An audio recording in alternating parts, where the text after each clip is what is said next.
You're listening to Podketeers.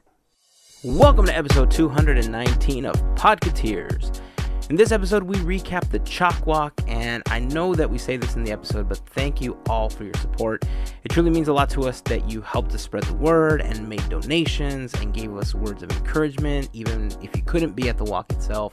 If you still want to make a donation, you can do so for about the next month. Just head on over to podketeers.com/219 for all of our donation links. Again, thank you all for your support.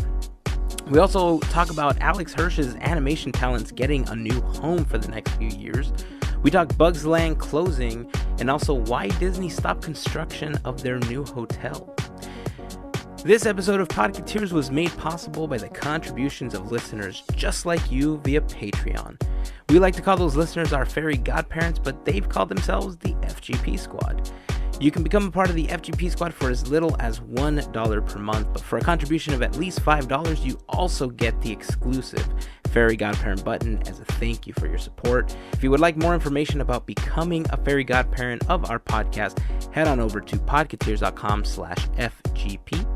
As always, a huge shout out goes out to all the members of the FGP Squad. If you want to connect with us, check out all of our personal links over at podketeers.com/team. Also, make sure to check out our videos on YouTube. We're at youtube.com/podketeers and youtube.com/Disney42.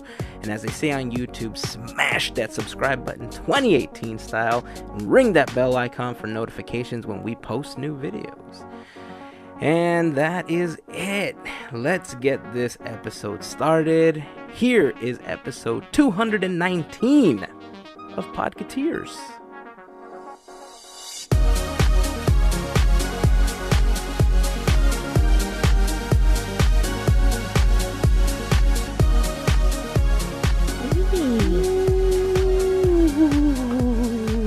How you guys feeling?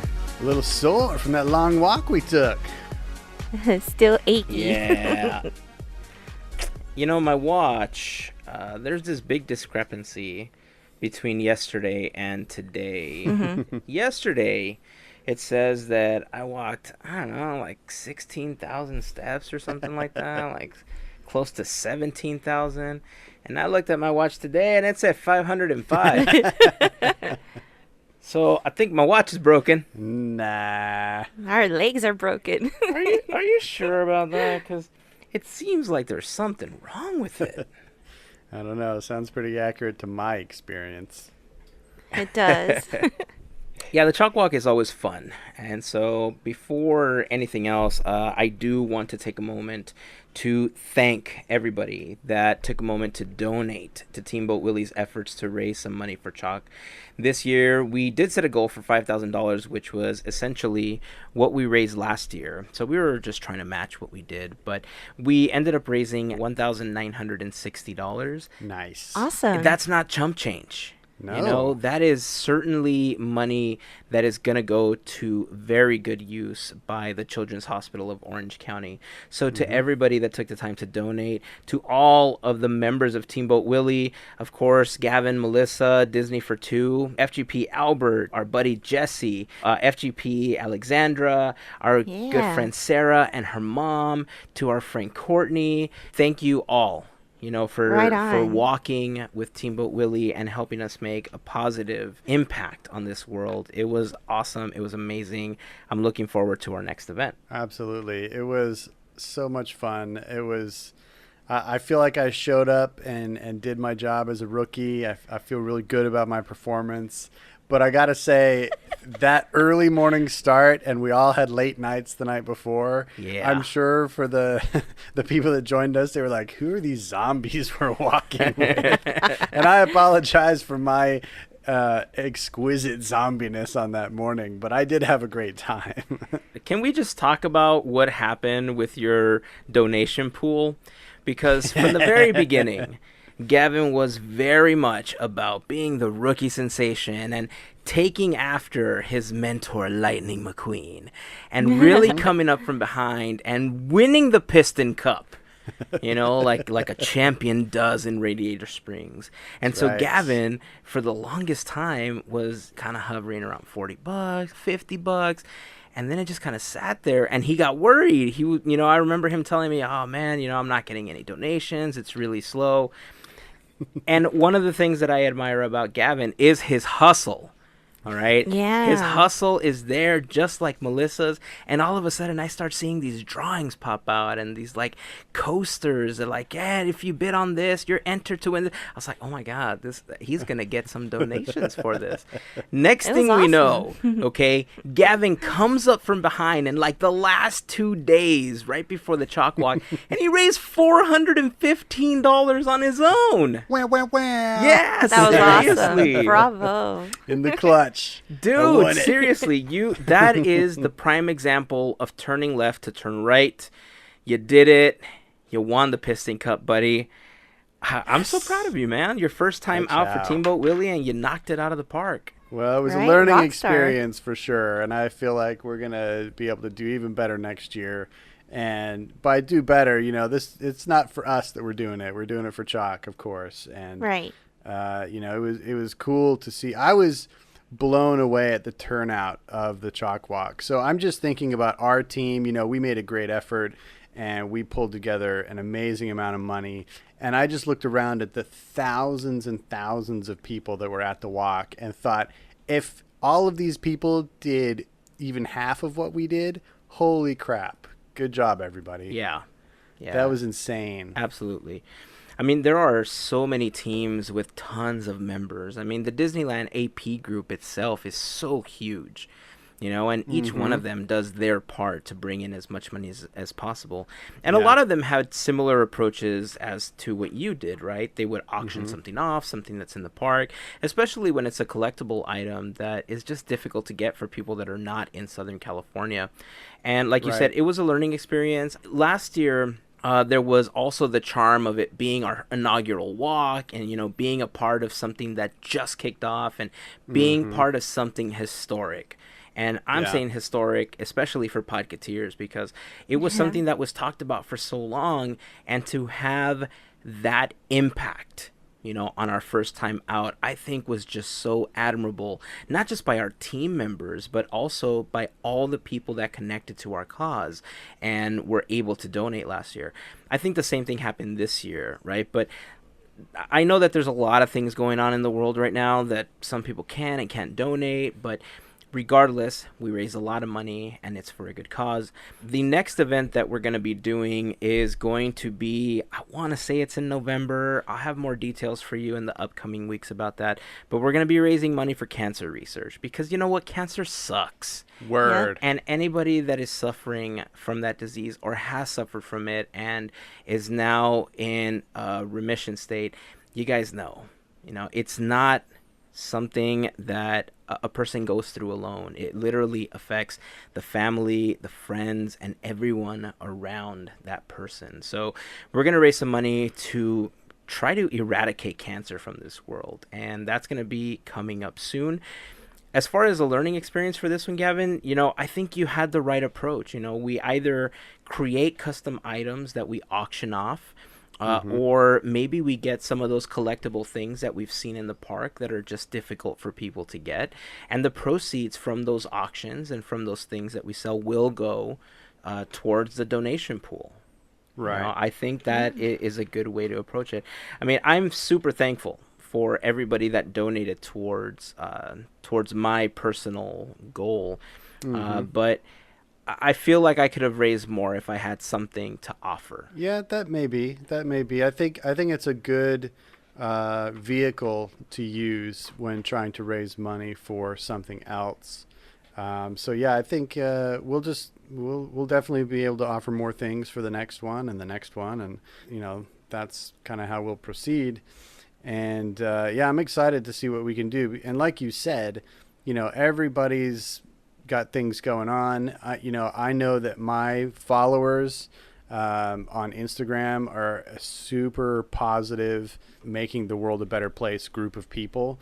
And so, at a certain point when I wasn't getting as many donations as I thought I, would like to get, I had to remind myself that, all the people that I'm showing this to are good people, and they may have donated to other causes, and we all can't donate to everything. We can't, put all of our money, in everybody's bucket. We have to kind of pick and choose, unfortunately, what we're supporting.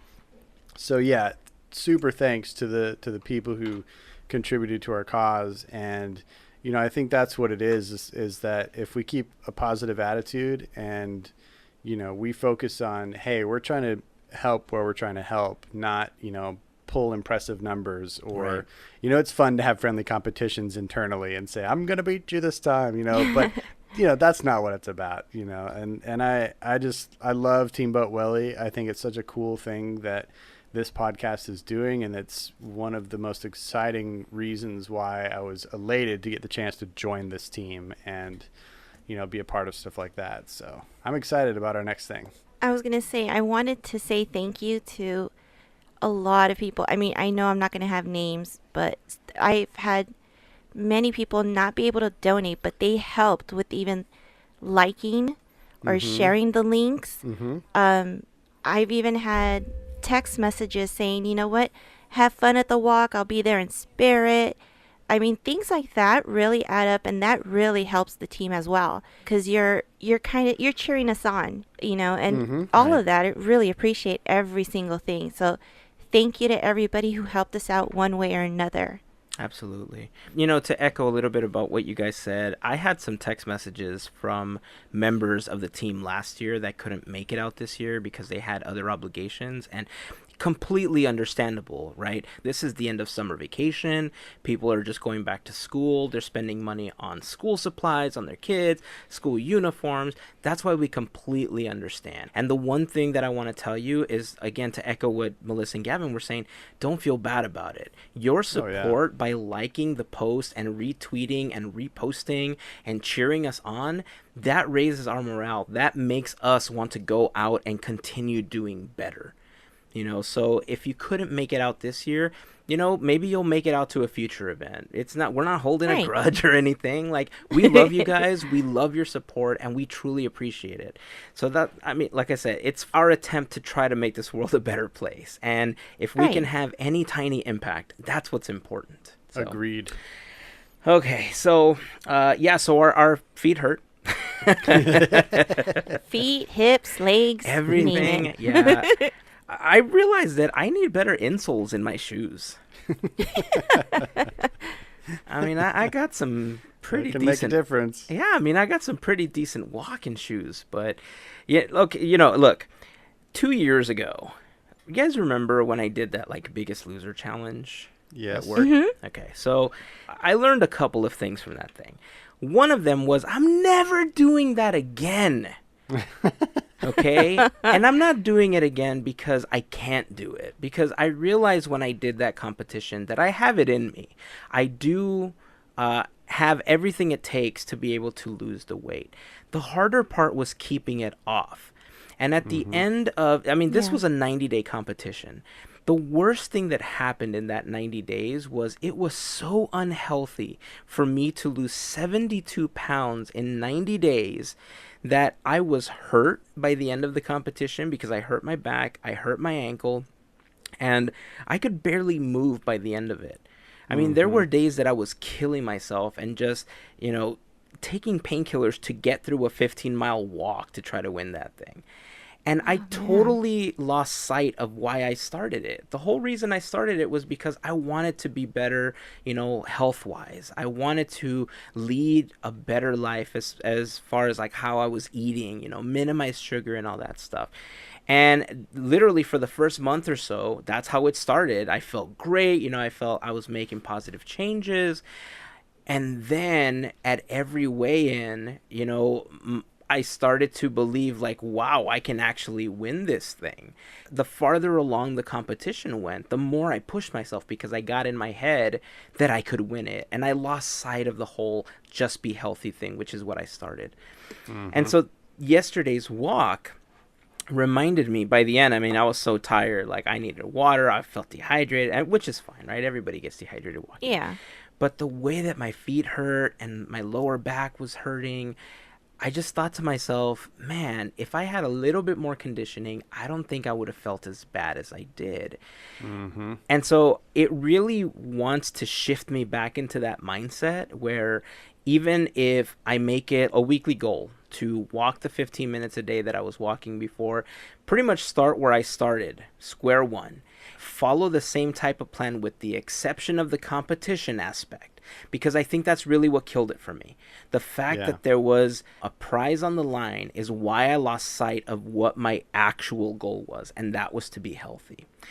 I think if I can start that again, and if I can get, I don't know, maybe a group of people, a small group, just to help support what I'm doing, and maybe I can support them, maybe we can do this together. I don't know. I realize I can't do it without the support of other people, and that sucks to say. I have to be honest with myself and keep myself on check. I have to admit that, especially when it comes to weight loss, I can't do it by myself. It didn't work, it hasn't worked, and it won't work because I just know how my mind works.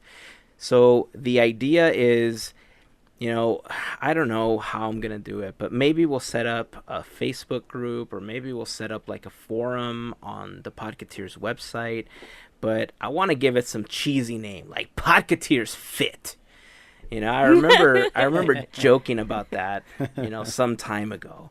But I don't know. I think our community is growing at a pretty good rate, and I know for a fact that there's a lot of people in the Podketeers fam that struggle with the same type of thing that I do.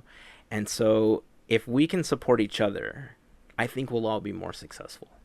And even the ones that don't need it, right? I mean, there's some people that just like to be fit, and some people just don't like bacon, or they're vegan or whatever. And I'm not going to hold that against anybody. Wait, none of our listeners. Come on. I'm not going to hold that against anybody. But it's a life change, it's a life choice, and to anybody that's going through that struggle right now, I commend you if you've been able to keep up with it, because I understand how difficult it is. And to those that want to start, I can tell you there is hope, because I've done it and I want to do it again. And so if any of you guys are interested in doing something like that, send us a DM. You don't have to publicly post it or anything, especially if you're not comfortable with something like that. But maybe we'll set up like a monthly or bi-monthly meeting at Disneyland, and we'll do like a 30-minute walk around the parks. Right? Like it'll be like an accelerated walk to get that heart rate pumping, and after that we'll just kind of get together, ride a couple of rides, and we'll have our own fun day or something. I don't know. We can discuss what we want to do, but if any of you guys are interested in doing something like that, I could tell you that after yesterday's CHOC walk, I really felt like I needed it. So the offer is out there. I'm willing to start something like that if you guys are willing to participate. The key to walking in the park successfully is not stopping for photo ops. Oh, dude. Or churros. If you do that, you're never going to get that heart rate up. Or churros. That's the hard part. Or the hammy turkey legs. It's a good walk? From Main Street Station to Toontown and back. Oh, yeah. Yeah. Just doing that is that's what, a mile already? Just about. Yeah. I think especially for people with Fitbits and stuff like that, yeah, it doesn't seem like it makes a difference, but gamifying what you're doing really does help you. And I don't mean gamifying it like there's $100 on the line. No, I'm over that part of it. I don't want to do that anymore. I want the friendly, years ago we did Weight Watchers, and I know this is way beyond Disney talk at this point, but this is one of those like soul searching moments, right? And like years ago, I did Weight Watchers, and I thought it was the coolest thing ever, because we would meet every week, and then you would get extra points for doing exercise and stuff like that. You can eat some more junk food, but you get to this point where you just think to yourself, man, I just walked 3 miles. Do I really want that donut? I'm gonna have to walk another mile tomorrow just to burn it off. And your mindset changes. Like, people don't believe me when I tell them that first month when your body begins to detox, I mean, the first 2 weeks are super hard because your body rebels, and like you get like sweats and you get fevers and you feel like you're going to throw up because your body wants that sugar. By week 3, if you've been really good about it, it stops craving it. I don't know how to explain it. I don't know the precise science behind it. But I can tell you from personal experience, by the end of that first month, you don't even crave sugar, especially if you've gotten into the habit of 15 minutes walking every day, 20 minutes walking every day, whatever the case is. The point is, start.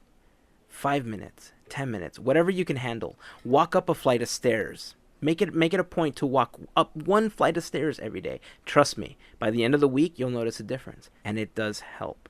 So again, I'm just throwing it out there. I know I said it already, but I'm throwing it out there. If anyone is interested, I want to be fully prepared for the next walk. I don't want to be huffing and puffing. Not that there was, because it was a brisk shuffle, I think is what Gavin called it. Yeah, there was no briskness to it. I think that's what Gavin called it. It worked its way up to a stroll at times. But, I mean, it is super packed when you do these things. But, yeah, I mean, they're fun. That. And I know it goes against everything that I just said, but maybe next year to raise some money, we'll have like a pancake breakfast or something. I know, totally against what I just said. But anyway, that's what it is. So we're going to... There are cheat days, so... Oh, yeah. You're good. There are cheat days. You're good. There are cheat days. I mean, to be fair, yeah, usually like when athletes go through like a huge session of training in preparation for a major event, on the day before, the morning of, they carb up big time for that energy boost. So, I mean, we could make that work. Yeah, I think so. We could be like Rocky for a whole month and then be like, stuffing our face with pancakes on that last day. Dude, you know what's crazy? You guys know The Rock, right? Dwayne Johnson? Yes. Yeah. On his cheat days, he has like 4 dozen donuts, 12 hamburgers. Like, it's insane what he puts into his body on his cheat days. That's because his metabolism is through the roof. Yes. That's true. Yes. That's true. I mean, he never stops going to the gym. I'm not saying that's what I'm going to do or that's what other people have to do. I'm just saying it is impressive what he can wolf down on a cheat day and still look like the most electrifying man in entertainment. I had to say it like that. I'm sorry. You got to do the eyebrow raise. I can't do the eyebrow. I'm surprised you didn't go with the if you know. If you smell what The Rock is cooking. Rock I don't think he said that in so long. That's a callback. It's been a while. That's the callback to my old wrestling days. Yeah, usually now you just go to you're welcome. That's right. That's right. What can I say good. except you're welcome? So anyway, again, thank you very much to everybody for the CHOC Walk. More information on our next event will be coming up, so keep an eye out on our social media for all of that. If you guys aren't following us, we are at Podketeers, and not K-A. It's not Podketeers. It's Podketeers, like podcasting mouse Keteers. So Podketeers. If you guys are new to the podcast. We're on Instagram, Facebook, and on Twitter. Make sure that you guys are following us for information about stuff that we're doing, on cool posts on the website, retweets and reposts from some of our Disney friends, and just cool things that we find around the internet. So check us out, follow us, subscribe to us on YouTube, all that good stuff. As I say in the videos, all that blah blah blah that comes along with it. So you know how it goes. Melissa. Yeah. World of Disney recently was undergoing some renovation. Mm-hmm. And you brought up something that I thought was just fascinating. We've been teasing Gavin with this. Yeah, I was going to say, we need some backstory here. These two have been holding out on me for weeks, dangling this carrot in front of me. I have no idea what's about to come, so I expect a big surprise. So, and you know what? I'm surprised you didn't find it when you said you went in there. I did go in there, so I don't know what it is that you're talking about. Either I didn't find it impressive or I totally missed it. And I think I totally missed it. I think you totally missed it because once you know it's there, you're going to notice it every time. And more importantly, you're going to make it a point to seek it out. Sweet. Right. Okay. Well, I will be there tomorrow night to test this whole theory out. And you should take pictures and post it in the Instagram story. And by the way, before I continue, props to both of you guys. Thank you for posting to the Instagram stories during the CHOC walk. You guys did awesome. I know a lot of people really enjoyed seeing all of the posts that you guys were putting up. You're welcome. Melissa did the bulk of the work. It was all good. You did more of the shuffling. I did more of the shuffling. That's Although okay. I did do some work for the blog or the vlog. Sorry, I always do that. Yes. The vlog, True which I dat. can't wait to see as well. I can't wait to see it either. And I'll tell you why. What? It's not out yet? No. Here's what happened.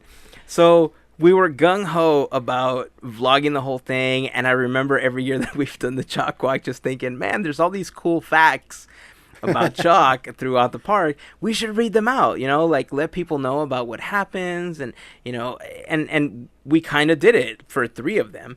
But then it would get so crowded in front of these signs, and we couldn't necessarily continue stopping because we were making people angry. There's this flood of people trying to get by, and when I'm standing there with a camera trying to hold people back, no, it's okay, guys, we're filming a vlog. People are looking at me like I'm crazy. So we kind of stopped after the first few. At the end, we got together for breakfast. Went to Tangaroa Terrace like we have in the past. And at breakfast, everybody just began to crash out because we were so Super tired. crash. And the carbs, from our breakfast, just kind of made us sleepy. We didn't want to do anything. And my idea was to quickly, vlog during breakfast and then go back to the park and write a couple things and then close the vlog out. Dude, I didn't vlog at all. Once we got to Tangaroa Terrace, I remember recording a video of the sign that's at Tangaroa Terrace, and then 2 things happened. One, my phone ran out of space, and so I spent most of the time trying to move stuff onto a memory card so that I can keep recording. And the second thing was I was too tired and I just completely forgot to vlog. And so we went back to the park and we hung out. We hung out with Jesse and Albert and some of our family members. Quick shout out to my cousins Tiffany and John, who ended up meeting us in the park. After a while, we just were so tired, I completely forgot I had everything with me. And as we're walking out of Disneyland, I looked at Lynette and I said, you know what? I haven't closed out the vlog. I don't have any vlog content after getting to Tangaroa Terrace. And so I asked Jesse if he would sit with me to at least do a final, hey, thank you for watching this video. And so we recorded a quick little 2-minute piece for the end of the vlog. But literally, Nice. It's like all walking, get to Tangaroa Terrace, and then nothing. It'll be like one of those movies where it'll just fade to black, and then it'll have white script that says, "The Podketeers later went on to eat breakfast at Tangaroa Terrace." Oh my God, yes. I'm going to have to employ that technique. So thank you should. for that. Mm-hmm. Can I go back to the story? Yes, I'm We sorry. kinda got sidetracked. I'm sorry, we got so sidetracked. I'm so sorry. No, just So keep back to- dangling that carrot. Back to World of Disney. Let's wait another week to tell Gavin. Right? Let's just push it back until December. Okay, so what's your biggest passion, Gavin, regarding Disney? Regarding Disney, Mm-hmm. well, it's Disney attractions, Disney parks, draw and paint. Maybe some animation. Yeah. Okay. So what I found out was in the store, Mm-hmm. if you go up to the cash registers, the registers desks are replicas of the 9 old men, their animation desks.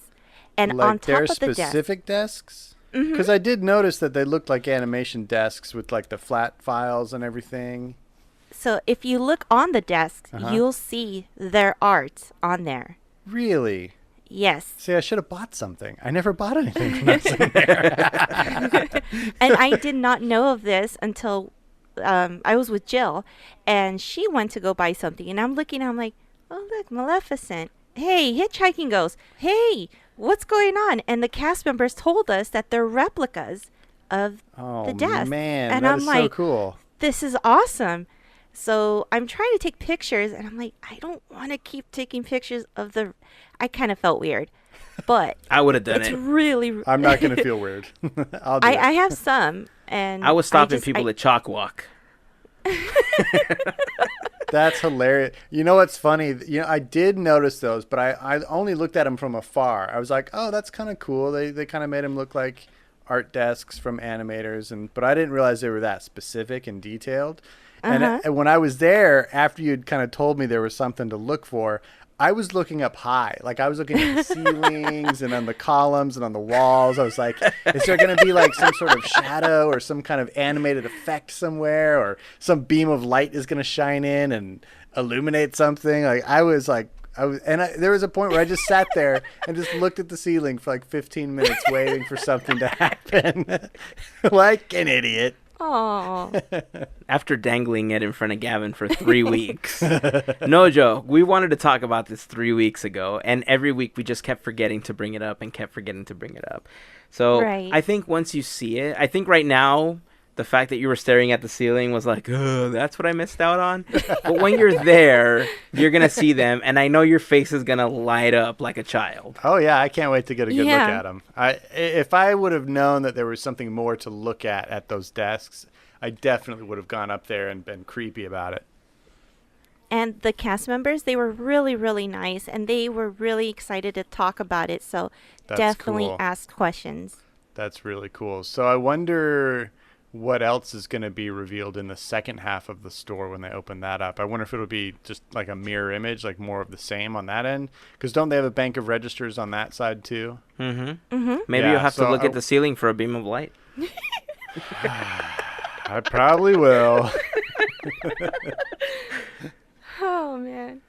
Yeah, That's I'm going to excited. be the joke from now on. Hey, Gavin, there's a beam of light in the ceiling in that room over there. Go check it out. Squirrel! We'll have a flashlight. We'll get a flashlight like the bat signal, but we'll put like a Mickey, like the Mickey ears. Or we'll do like the Podketeers symbol, right? And we'll put that on a flashlight. We'll just beam it up into the sky. Oh, I'm just man. this idiot in the middle of Market House looking at the ceiling for half an hour. They're calling us. We must go podcast. So do those desks, like, do they have a specific one for each of the 9 old men? Or is it just kind of in general, these are like the desks they would have used? They have each man. Oh, okay.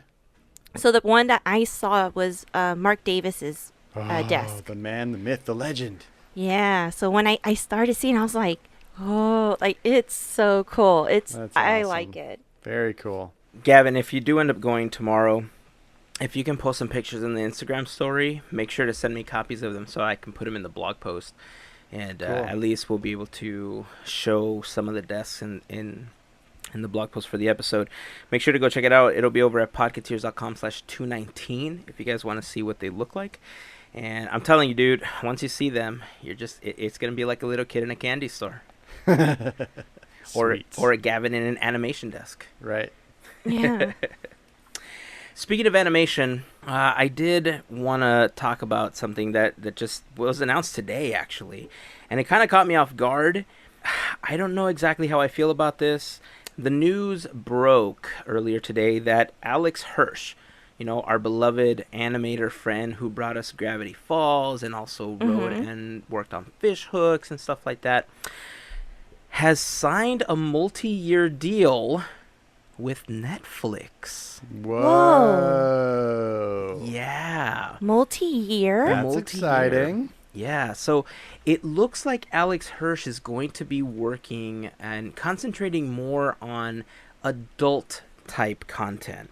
You know, Netflix has really been pushing the envelope as far as what they've been doing with their adult content, with shows like BoJack Horseman and Castlevania coming back in October.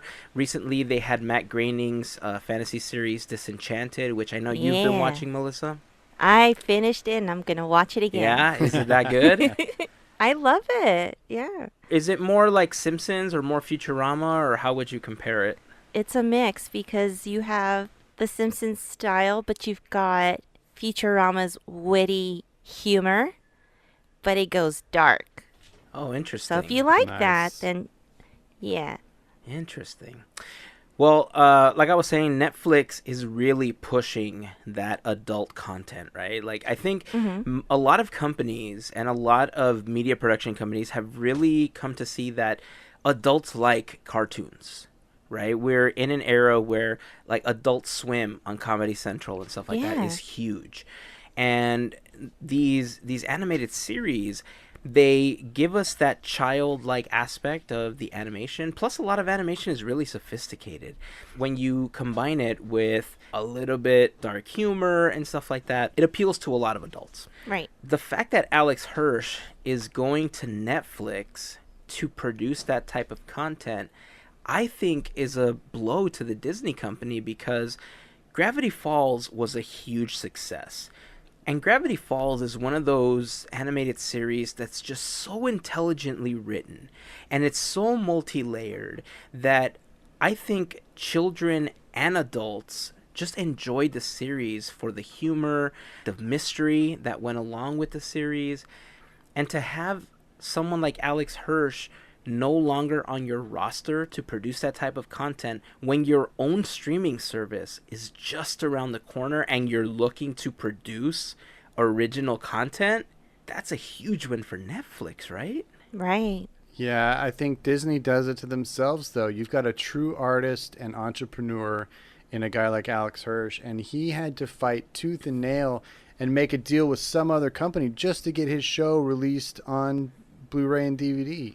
Right. You know, That's right. I mean, that's the thing, and we've talked about it on the Animation Station podcast several times. Shout out to my boy Josh over at ASP. Josh. And you know, it's a shame that Disney doesn't appreciate what it has with its Disney Channel shows. There is a huge audience who would buy up series after series on Blu-ray and DVD. And maybe they're saving it for the streaming. I don't know. But for decades now, they've missed the boat on this whole TV on DVD craze, you know. And, you know, the fact that artists like Alex can't get their work put out there. You know, it's shown once on Disney, and then hopefully it gets a run on Netflix or Hulu, but it's never sold after that. And there's no merchandise being made after that. And that's a shame, because these things have cult followings, and they would be incredible revenue generators. I kind of see Gravity Falls in the same kind of camp as something like Nightmare Before Christmas, which, you know, it did okay when it came out, but it has become this insane revenue generating entity because of its massive and ever growing cult following. And Gravity Falls is the same thing. If they can find a way to put product behind it, it'll grow. But Disney, for whatever reason, they just don't, you know, put that sort of effort forth with their TV shows. And so I don't blame Alex for jumping ship and finding other pastures, because that dude is a genius, and you know, he needs to be appreciated. And I hope Netflix is a great place for him to flourish, because as an animation lover, I just want to see more work from him. I ultimately don't care under what label it comes, you know, like that doesn't matter as much to me. But I agree with you that it's sad that Disney lost his genius, but I think they do it to themselves. And I don't know what his deal was at the end of Disney. And yes, it has been difficult for him to produce Gravity Falls outside of the series. I don't even know if that's going to end up on the network. It should, you know, I think because Disney owns Gravity Falls at this point. But I'm excited to see what's coming. I am too. I'm really excited. And do we know any details about what he's been hired to do? Like, is it specifically for an animated series or animated features? There's not a lot of information that was released with the announcement. I do know that they said that he signed under a multi-year deal, and he's not just going to do animation. He's going to be doing other projects with Netflix as well. Ooh. So whether he's producing his own series, you know, some kind of Gravity Falls type show, or something that's more adult, but he may also be helping produce other people's content so that it fits that adult demographic that Netflix is trying to cater to with their new animated series. That's interesting. It kind of makes sense, the adult angle, because he's really close friends with the creator of Rick and Morty, and they have Easter eggs of each other's shows, you know, in those two shows. And so I can definitely see him, you know, wanting to kind of get in on that action, because, you know, Rick and Morty's huge. I mean, it's just giant. And, you know, Gravity Falls could have been that big, but you know, again, I don't want to say that all again, but you know where I'm coming from. Yeah. Yeah. You know, I'm just going to toss this out there. Hey, Sam, I know you're listening, buddy. For your next Popzilla show, maybe you need to do a Gravity Falls show. Oh, heck yes. Oh. Oh, my gosh. I'm just yes. throwing it out there. So, buddy, I know you're listening. Let's do a Gravity Falls That show. would be amazing. I'm just going to put that right there. That would be a fun one. I know. I'm just going to put that right Definitely. there. Also, hashtag Hirsch on Podketeers. Word. Alex, I know you're not listening right now yet. But I may still have all the graphics from the original run of when we tried to get you on the podcast the first time, which was not successful because there is no chat with Alex Hirsch. But now that he's not going to be working for Disney, it might be easier to get him on the podcast. Maybe Disney was holding him back, saying you can't do any podcasts. Maybe. Nice. So hashtag Hirsch on Podketeers. So speaking of the service, Disney, announced last year that they were going to be doing their own streaming service to compete with companies like Netflix and Hulu, Amazon Video, YouTube TV. I ended up writing an article about this and posted it on the Podketeers website. If you guys want to check it out, head over to podketeers.com. You'll see it in the recent posts section, or you can go to podketeers.com/blog and get access to that article there.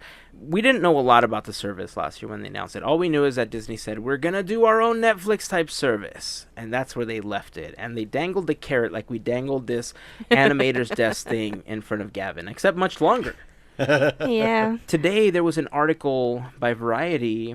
They had a chance to sit down with Disney CEO Bob Iger. And he talked about how the service is tentatively called Disney Play. That shouldn't be confused with the current Parks app called Play Disney. Disney, yeah. Oh, gosh. Yeah, that's terrible. Yeah, super confusing, and it is scheduled to launch the second half of 2019. And the idea is to migrate all of the series that Disney has, like all of their films and all their TV shows that they had on services like Netflix, for instance, over to this brand new platform that they're creating. The only content that we know for sure is not going to be on there when it launches are the first 6 films from the Star Wars franchise, because TBS currently owns the television rights for those 6 movies until 2022, which at that point I know Disney will promptly put those back. They probably have them already sitting on a hard drive somewhere. Yeah, with a timer. Disney dibs. Yeah, there's a timer on that. We also don't know exactly how much of the Fox content is going to be on the streaming service, but one of the best things that came out of this article when they talked to Bob Iger, and this is something they've always said, is that they wanted to compete with Netflix's pricing. And he says that it's going to be under the $8.99 Netflix bottom tier. No way. What? Yeah, so that's kind of where they're aiming right now. But is it going to be tiered itself? They haven't said that it's tiered. This is what happened. So there was some analysts that had spoken to Variety about this talk with Bob Iger. And they told Variety that in order for the Disney Play app to break even, they would need approximately 40 million subscribers paying a minimum of $6 a month. So that means that the sweet spot is somewhere between $6 and $8.99, which is what Netflix is currently charging. Mm-hmm. So theoretically speaking, if Disney does something like our service is $8.49, technically they are under what Netflix charges, right? And they're over the minimum $6 fee that would help them break even on this new service. Because setting something like this up, it does cost a lot of money. When you think of the bandwidth and you think of how you're going to distribute that content to people, it does take a lot of money to do it. So I can understand. But it kind of shocked me that they were going to try to keep it under that $9 mark, which is right about what Netflix is charging. But Bob Iger did say that as they add new content, the service fee may go up. How much? I don't know. He didn't specifically say that. But it is going to at least start, right about that Netflix pricing range. So when they say when we add more content, does that mean new content, or does that mean not all of the content is going to be available right off the bat? That's a great question. So I think at the beginning, they're going to launch primarily with some of the series that they already have, a lot of the films that they already have, stuff that they're pulling off of Netflix. I know for sure that as far as all the stuff that they have on Netflix, like Moana and all these other films that they've put on there, that's definitely going. The stuff that's staying on Netflix are the Netflix original series like Jessica Jones, Luke Cage, The Defenders, Daredevil. All that stuff is staying because that was technically a Netflix produced product, even though it's a joint venture with Marvel. But all the other stuff, Civil War, Iron Man, all the Marvel films themselves are going to migrate over to the Disney streaming service. What about things like Touchstone Pictures films? Are those going to be there? You know what? I don't know. There hasn't been a lot of mention about the Touchstone films. Yeah. I want to know if they're going to include the vault and other items like the shorts. Of course, Yes. that's the big question, yeah. Yeah, I'll pay.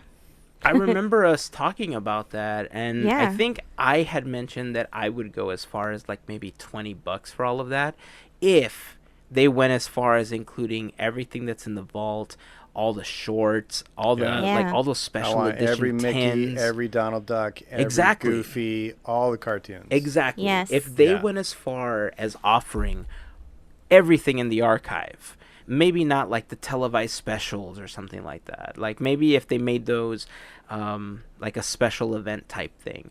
I think there's a lot of potential for increasing or adding those tiers, because even when we had the last talk about this, we talked about a tiered system, right? Where like the Yeah. bottom tier would give you all the movies, but the next tier would give you all the movies and the TV shows. Next tier would give you everything in the archive. And I would be fine with that, just depending on how they tiered it out. But that's what we know so far. It looks like the pricing is going to start somewhere between $8 and $9, or the $8.99 price range. For sure, they're going to pull some TV shows and all the films. I wonder if they're going to bring over shows like Lizzie McGuire and Kim Possible and all that stuff that used to be on Disney Channel. I think that would be good, because a lot of those shows are no longer in syndication, but I think a lot of people our age grew up with those shows, and a lot of kids, these days, I think might enjoy watching them as much as they like watching things like Bizaardvark and Camp Kikiwaka and all that stuff. Sure.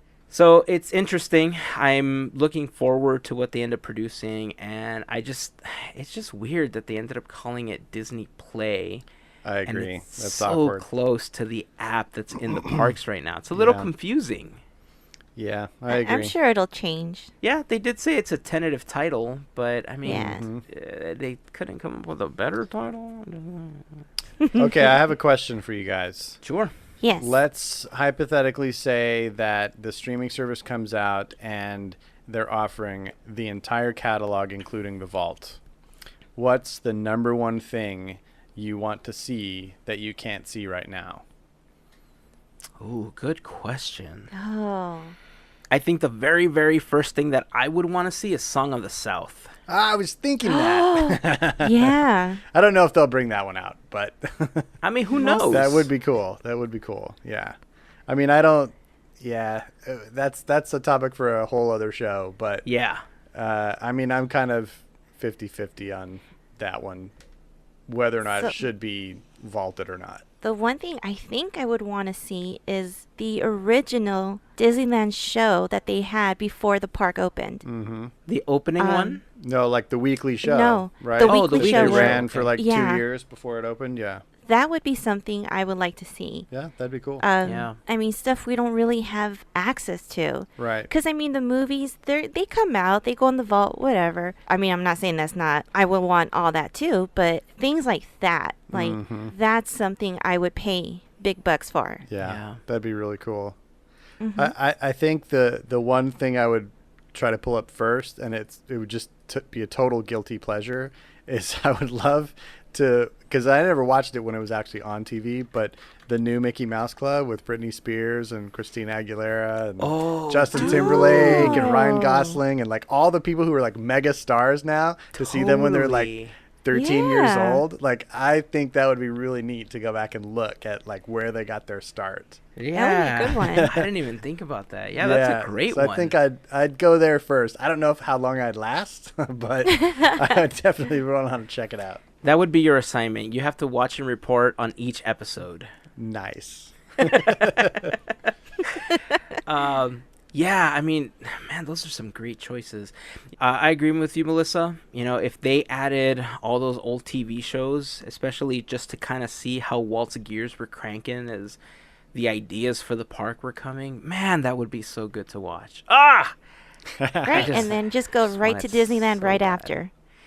I'm just going to give out those tours. Remember when we were walking through the hotel and I was playing tour guide and I was telling people Yeah. about stuff?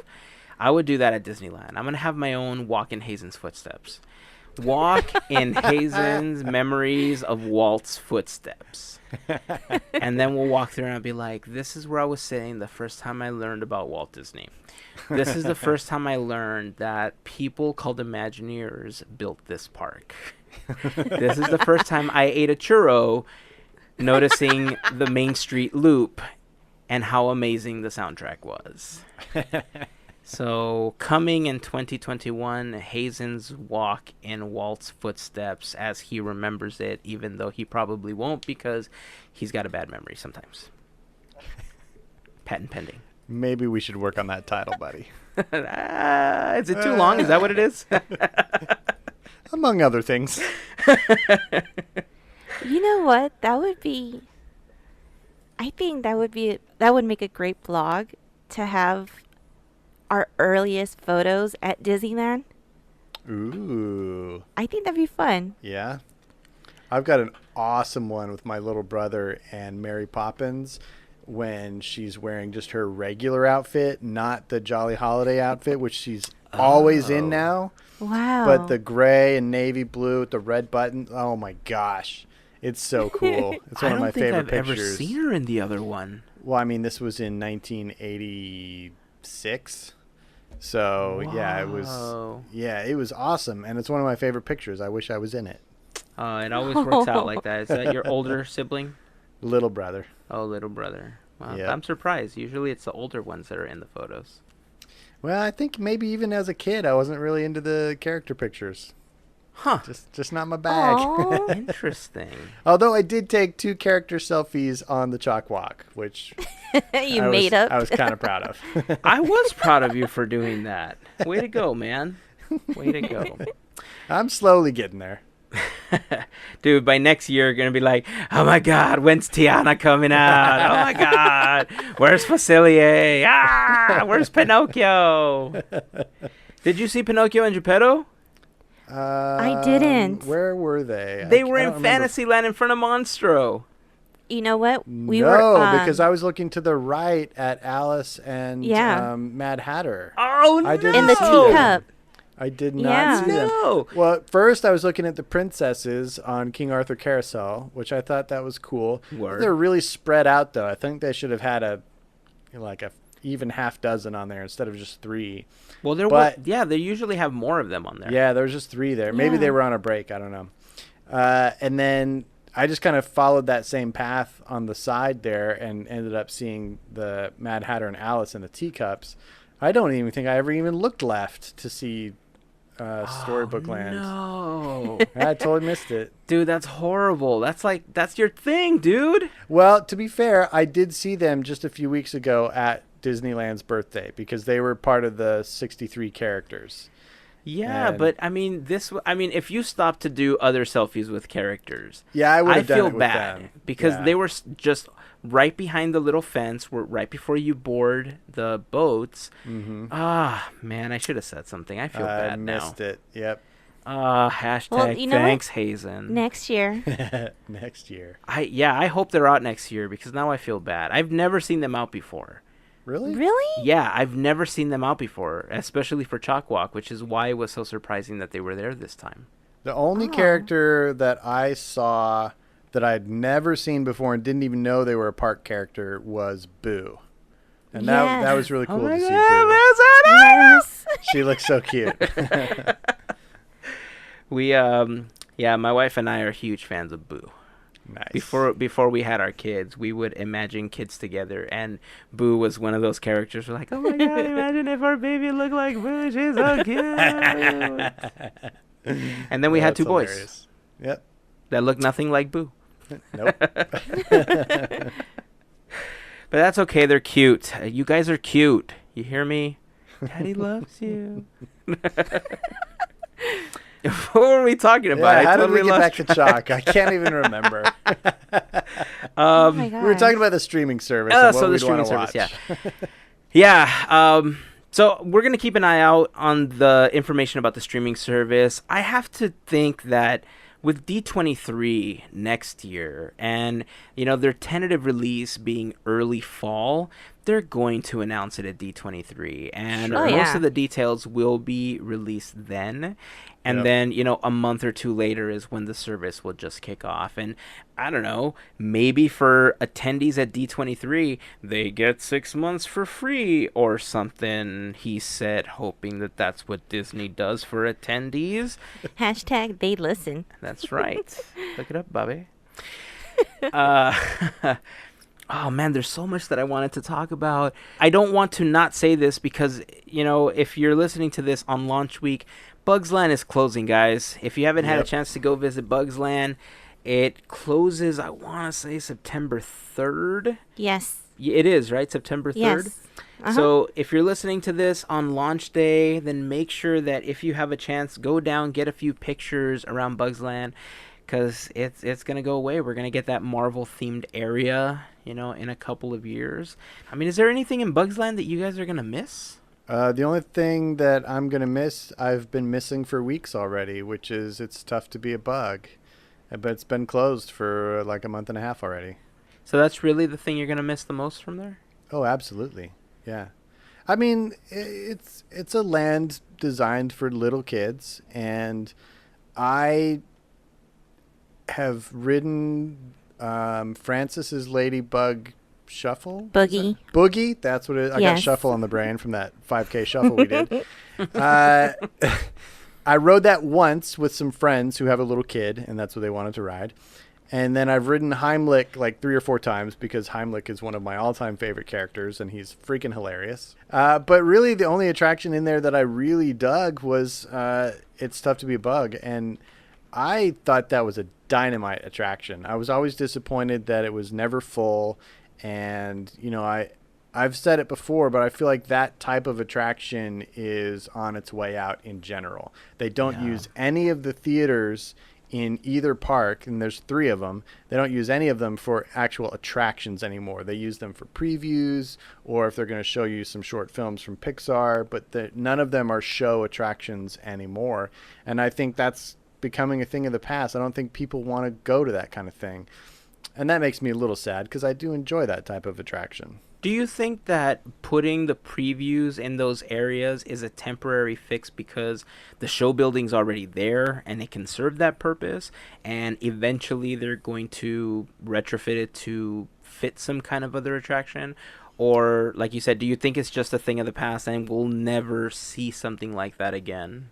Yeah, I think it's a thing of the past. I think if they build any more theaters, they're going to specifically be designed to be easily reskinned for previews for upcoming movies.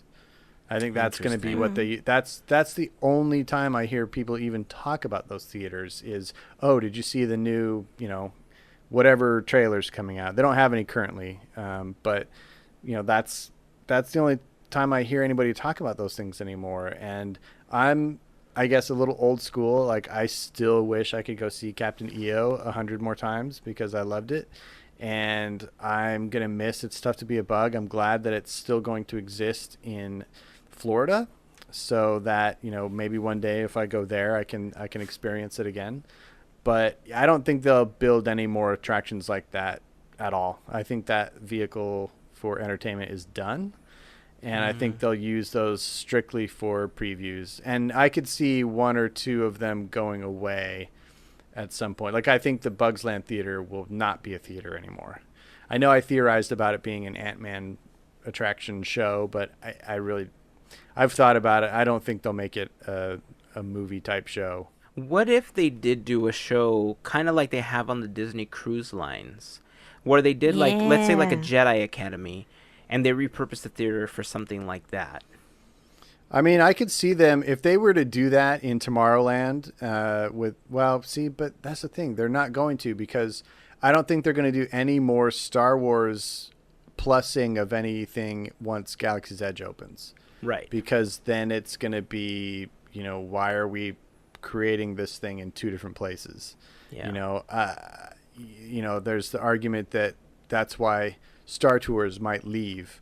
And then most people bring up, well, that's the perfect place to put Iron Man. But then that's the exact same argument because they're building a Marvel land in DCA. So why would they have it a separate attraction in the other park? So I do like the idea, though. Sorry to be tangential there. But I do like the idea of making a show out of it. A Star Wars Jedi Academy type show or something in that theater where you're using the projection and the stage and the seat effects and all the lighting that's in there. Like, you could make something that's really fun instead of, what was it called, Path of the Jedi, where it's basically just Star Wars movies highlights strung together. Yeah. And they haven't really made an attraction for that venue since what, Honey, I Shrunk the Audience? Honey, I Shrunk the Audience was the last thing. Yeah, and that was so long ago that was created. That was back in the 90s that was created, right? Yeah. So, I just think that format for a theme park entertainment attractions is not part of the future. So I could actually see the Tomorrowland Theater becoming something completely different. That's my hope. I hope that it's nearing the time when they'll focus on reinvesting in Tomorrowland and remaking it into something that makes sense again. Mm-hmm. And, I would hope that they would turn that space into another attraction, another, big restaurant or something, turn it into the food court on the Axiom and, give us all kinds of, Wall-E references. That would be amazing. But who knows what they'll do. Yeah. Yeah, I think I understand what you're saying because, when they first created something like Honey, I Shrunk the Audience or even the show in the Bugs Land Theater, it was a 4D experience. It was something brand new that allowed you to step into the film when 3D was already available, but there was a different type of 3D. It was a type of 3D where you had the red and blue glasses, and it would kind of offset the image, and, it gave you a headache when you were watching it, and it wasn't super inexpensive to create something like that, right? Right. And so these types of theaters that, blew air, at you and the chairs move to give you that feeling of being a part of the film is something that was trying to put you into that space. But now when you have things like VR and Oculus Rift and things like the Void, that's a whole other level of putting you into that space. Yes. So maybe that's what they should concentrate on, bringing the Void out of downtown Disney and putting it inside of Disneyland with a type of experience that's, different films, or like every year they update it to something, a new type of adventure. You know what I mean? Maybe that's what they should recater it to, because the way that technology is going, I can totally see what you're saying, that they're never going to want to use that type of theater again, because it's just not useful. We're going to reach a point where regular VR and regular AR will give you those sensations. When you're playing with the PS3, I think it's called the Via, I forgot what it's called, the controllers themselves already have tactic feel, where if something vibrates, you feel it in the controller. Right. If you're playing on something like the Switch, it simulates like a little ball rolling around, and so as you move it and you're rolling this little metal ball around, you can almost feel where it is on the Switch controllers. Yeah, the more I think about it, I totally get what you're saying, dude. I mean, R.I.P. to those theaters. Yeah, it really is. But I think you struck on a genius idea there, because if they can take that area where the Bugs Land Theater is and modify it to be an Ant-Man attraction, but it's an Ant-Man VR attraction brought to you by Disney and the Void, like, that would be amazing. I mean, and that's the kind of technology you'd have to use for something like Ant-Man to really effectively shrink you down in a way that, no attraction has ever done before. I think that could be so much fun. Yeah. Yeah. Especially after So I don't know how much people know about Infinity War and stuff like that, right? But apparently, is it a spoiler to talk about Ant-Man No, and the Wasp already? Are we no. far enough out Yeah, that we talk could about talk it. about Yeah. the quantum realms and I all mean, these this right different here is timelines enough and of a stuff? spoiler warning. So Okay, go good. go So, ahead. okay, so in Ant-Man and the Wasp, they talk a little bit about why Ant-Man wasn't a part of Infinity War and why he wasn't there and how he survived Thanos' snap and stuff like that. And it has to do with the quantum realm, and it has to do with like alternate timelines and, going back in time and stuff like that.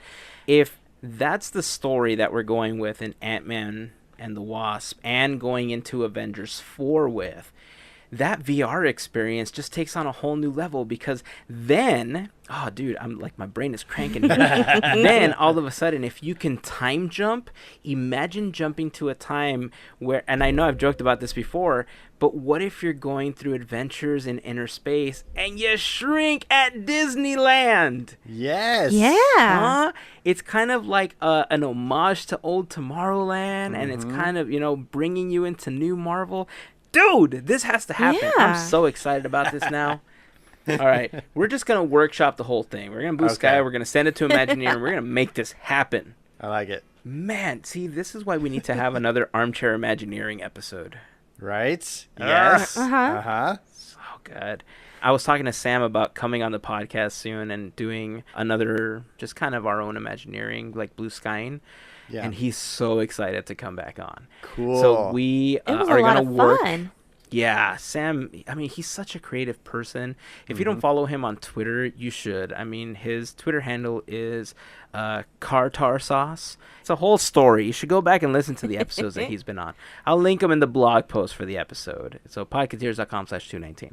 The point is, back when he was working for entertainment, he would concept out a lot of the parade floats because they would have contests, for cast members. He did this mural in the back where entertainment is and stuff like that. Like, he's such a creative person that he's, I mean, if I could wish anything for Sam, is one day I hope he works for Imagineering, because Yeah. he's Nice. such a creative person. Yeah, I can't wait to have him back. We're going to try to get down a time, soon, that we can all just sit down and just have a couple of beers and just, talk Disney, man. It's just, I love doing that. That's why we do this podcast weekly. So, Heck yeah. so excited. So excited. So speaking of building things, there's a lot of news and a little bit of, I would say, maybe some controversy about, this new hotel that Disney's been talking about building. We recently saw the closure of Rainforest Cafe, the AMC Theater, Earl of Sandwich, ESPN Zone, because we knew that this brand new hotel was going to be erected in that area. Right. But there was some changes that Disney was going to make as far as the planning of the hotel. The city of Anaheim didn't see it fit, and all of a sudden, instead of continuing with plans, Disney said, okay, well, we're just not going to build the hotel then. What do you guys think about Disney's decision to halt this hotel production? Well, we know that it was based around tax breaks that Disney was supposed to get over the course of many years with this hotel. And it was a big amount of money, but it's hard for us little people to see a company like Disney, that very recently purchased another company for many, many billions of dollars and get a little, I guess, cheap in building a hotel and saying, oh, well, if we don't get a discount, we're not going to put it up then.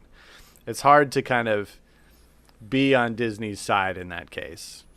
On the flip side, they are a business. They're a very smart business, and they know when to invest and when not to invest. So, ultimately, they're probably making the right business decision, but it means that a corner of the Disneyland Resort is going to be dark for an undisclosed amount of time. And, some places that a lot of us enjoyed frequenting are no longer there. And, we were already giving that up for a hotel, which many of us may not ever be able to stay at. and it's weird. It's kind of disappointing, and it kind of extends the period of time where that end of the resort is going to be either partially or fully under construction, and that always brings with it its own layers of complications when you're trying to arrive or leave the park or meet up with people and things like that. Yeah. And yeah, it's just kind of, to me, it's a disappointment. I felt like if they really wanted to improve the resort and make it, this high level hotel experience that they envisioned, they could definitely move forward and do that. It was kind of heartbreaking to hear that they just halted, because immediately I thought about everyone who was laid off. And that was the hardest part, to be like, this can't be happening, because look what happened in June. Everybody, it was gone. Everyone's gone. But I didn't think that Disney was going to just stop for the sole reason that Galaxy's Edge is approaching very, very quickly. They need this hotel to happen because, look at our parking situation. That's why we're having our second, parking structure happening. Yeah. I think it's gonna happen. But immediately the first initial thought was, man, I was just really bummed to hear everything. But again, I mean, there's no way they were just gonna not continue with it. In the past week especially, there's been a lot of changes in what's been happening, right? As Gavin was saying, the initial fight was over a tax break, and many years ago the Disney company had worked with members of the Anaheim City Council to get a lot of tax breaks for the park that are not normal in these types of situations. But Disney brings in so much money for the city of Anaheim because of the tourism aspect that the city of Anaheim was willing to kind of fold over and make these incentives happen for Disney. A lot of the incentives are getting to a point where they're about to expire, and Disney really was not in a great situation to negotiate them because, for starters, in November, there's going to be an election for a brand new mayor because I think the current mayor is termed out. And there's other members of the city council that don't necessarily agree with some of the kickbacks that the Disney company was getting all those years, as a result of what they felt were really bad decisions of that city council that was running the city at the time. And I mean, there's a lot of things that have been happening for the Disney company in the last couple of months. One of the biggest disputes that they had recently was about wages for the employees at the park. And it's becoming a bigger thing because Anaheim voters are going to decide on a proposition in November on whether or not the city minimum wage should be raised to $18 an hour for corporations getting tourism-related tax incentives. And Disney is really the biggest contributor to that. Sure. So if that's the case, there's kind of this give and take, right? They'll get the tax incentives, but they have to raise the minimum wage. And that's really what, all these political polls are about. It's a little give and it's a little take. Disneyland president Josh D'Amaro understands that completely. Like, he's only been on the job for several months, but he wrote a letter on Tuesday to the members of the city council, and he said Disney just wants out of the incentivized hotel plan. And that was a shocking move to even members of the Anaheim City Council, because it's a big deal. They're going to get taxed on a lot of money if that's the case. Yeah. But it makes sense for Disney to do this and it makes sense on the city of Anaheim's part to really play along with this as well, because part of the reason that they've been getting these incentives was because the Disney company said, look, we're going to bring in more money by bringing in more tourists because we're going to expand with Cars Land. And they did that. And all of a sudden, there was, this resurgence of people coming to the city of Anaheim. We're going to bring Pixar Pier, and all of a sudden, there was this resurgence. We're bringing Guardians of the Galaxy. We're bringing Buena Vista Street. And all these new things that the Disney company has been adding throughout the years has been part of this larger plan to bring tourism to Anaheim. Galaxy's Edge is no exception to that. Building Galaxy's Edge is not only a pull as a company for Disney to make money, it's also going to benefit the city of Anaheim by bringing more people to the city. It's going to benefit the surrounding businesses, the restaurants, the other hotels, even if they don't stay on Disney property. So it's worth it for everybody to play ball because everybody's eventually going to win. Do some people win more than others? Of course. Yeah. That's why the city council is so bothered by how Disney has been basically winning in their eyes more than the city council has. But if it wasn't for Disneyland, there wouldn't be that tourism in Anaheim. Right. You know? Yeah. And if some deal isn't made, Disney doesn't have to continue building out Disneyland. As a business, there are plenty of other cities across the U.S. that would be willing to take that Disney money and say, build a third park. Build something else that's Disney related. Expand Walt Disney World. Build a park in another part of the world. And Disney will do that. They don't have to expand Disneyland. Right. You know? And I think that's why the city of Anaheim is more open to playing ball the way that Disney would want to, because they understand that they still do bring in a lot of money, even though Disney's not paying taxes on a lot of those things. And really, this entire thing was about a ticket tax, you know, on taxing the tickets that they sell, or, you know, the passports to get into the park. That's where this all started. So yeah, I mean, I believe that by the time that we get to the November election, a lot of this stuff is already going to be, or mostly fixed. I don't think that the idea of we're not going to get this hotel is going to go on very long. Like I said, Oh, yeah. the city of Anaheim knows what they have in the Disney company, and the Disney company knows that if they don't have, you know, friends on the city council, it's just going to make life worse for them, and they're going to lose money as well, because if they don't have people to stay or park when things like Galaxy's Edge opens, people won't go. Yeah. You know, Yeah. so they have to play ball to get this situated, and they will. You know, I don't know how long it's going to take. I mean, if they went into litigation for something like this, imagine how much more money they would spend just going to court over it. Right. Right. You know, Yeah. it's wasted time and money. So I gotta say, it's kind of an unprecedented way to handle it. Like, I've never seen someone at the Disney company do what Josh D'Amaro did, and I have to kind of commend him for it, because I think his quote was, I had it written down here. It says, "Good friends will not always agree. However, the current level of animus is unprecedented and counterproductive." And I Nice. agree. Yeah. You know, I completely agree with that. If they're not looking out for each other, nobody's going to make any money, because people are just going to Right. get fed up with it, and they're just going to go to, I don't know, Six Flags. I don't know. All right, maybe Knott's Berry Farm. I don't know. Yeah. But you know what I'm saying, right? So we're going to keep an eye on this situation, because it is interesting that Disney took that approach. I'm glad that they did, because they need to get started if they're expecting the crowds and crowds of people that are going to start camping out next month for Galaxy's Edge. They're Right. going to need a place to stay. Next month. So true. So- But we do need to have a future discussion on where else in the U.S. and around the world they could build a Disneyland resort or a Disney Oh, that would resort. be a good discussion. That should be yeah. another one of our topics, because I have thoughts. Ooh, Disneyland, Alaska. Not one of my thoughts. 24 hours of Disney. 24 hours of night. Or Disney after daylight. That's true. Or daylight. All right, guys, I think that's where we're going to end today's episode. On that note of where we're going to build our Disney park next. It's like Roller Coaster Tycoon, Yeah. but Disney style. Mm-hmm. Oh, I missed More that fully game. themed. I missed that game so much. I loved it.